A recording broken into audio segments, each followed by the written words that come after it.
Vijay Antony movie అయితే 'Bhadrakali' movie నుంచి trailer అయితే రిలీజ్ చేశారు భయ్య. ట్రైలర్ మాత్రం అయితే విజయ్ ఆంటోని మాత్రం అయితే విశ్వరూపం చూపించాడు భయ్య. ఎందుకంటే ఆయన ఒక ఆఫీసర్ లాగా అయితే కనిపించబోతున్నాడు ఈ మూవీలో అయితే. ఎందుకంటే విజయ్ ఆంటోనికి అయితే బ్లాక్ బస్టర్ ఒక హిట్ కూడా అంతకుముందుకైతే ఈ మూవీ అయితే ఒక మంచి బ్లాక్ బస్టర్ అయితే అందుకోబోతున్నాడు భయ్య. ఎందుకంటే 'భద్రకాళి' మూవీ ట్రైలర్ అయితే అదిరిపోయింది అనుకోవాలి భయ్య. ఎందుకంటే ఒక క్రిమినల్ థ్రిల్లర్ అయితే రాబోతుంది ఈ మూవీ అయితే. ఎందుకంటే మన 'భద్రకాళి' మూవీ అయితే ఒక యాక్షన్ డ్రామాగా రాబోతుంది. కిడ్నాప్‌లు, డబ్బు గురించి అయితే ఉండబోతుంది ఈ మూవీ. ఇక నెక్స్ట్ అయితే 2 మూవీస్ అయితే రిలీజ్ చేసాయి భయ్య. ఒకటి 'కిష్కింధాపూర్', ఒకటి 'మిరాయి' మూవీ అయితే 2 అయితే రిలీజ్ చేశారు. ఆ రెండు మూవీస్‌లో అయితే నేను చెప్పాలంటే ఈ మూవీ అయితే 'కిష్కింధాపూర్' అయితే భయపట్టించేసారు భయ్య. మూవీ ఒక్కొక్క సీన్ మాత్రం అయితే హారర్ అయితే దుమ్ము లేసింది అనుకోవాలి. ఎందుకంటే 'బెల్లికొండ సాయి' సినిమా అయితే ఈ మూవీకి అయితే న్యాయం చేసేసాడు భయ్య. ఎందుకంటే ఎక్కడ బోరింగ్ లేదు. సినిమా మాత్రం అయితే హైలైట్‌గా అయితే నిలిచింది. ఒక్కొక్క ట్విస్ట్ మాత్రం వేరే లెవెల్‌లో ఉంటుంది. ఎందుకంటే మూవీ చూస్తున్నంత సేపు అయితే మనకైతే ఏం జరుగుతుంది అనే ఇది జరుగుతుంది అనే లోపు అయితే ఇంకో వేరే ట్విస్ట్ అయితే అదిరిపోతుంది భయ్య. ఎందుకంటే 'మిరాయి' సినిమా కంటే మనకైతే 'కిష్కింధాపూర్' అయితే హైలైట్‌గా అనిపించింది.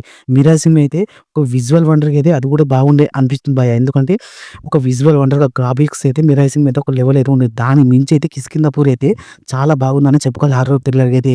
ఎందుకంటే మన 'అనుప పరమేశ్వర్' అయితే ట్విస్ట్ మాత్రం అయితే వేరే లెవెల్‌లో ఉండబోతుంది ఈ మూవీలో అయితే. క్లైమాక్స్ అయితే అదిరిపోతుంది భయ్య. 2 మూవీస్‌లలో ఏ మూవీ నచ్చిందో కామెంట్ పెట్టండి భయ్య.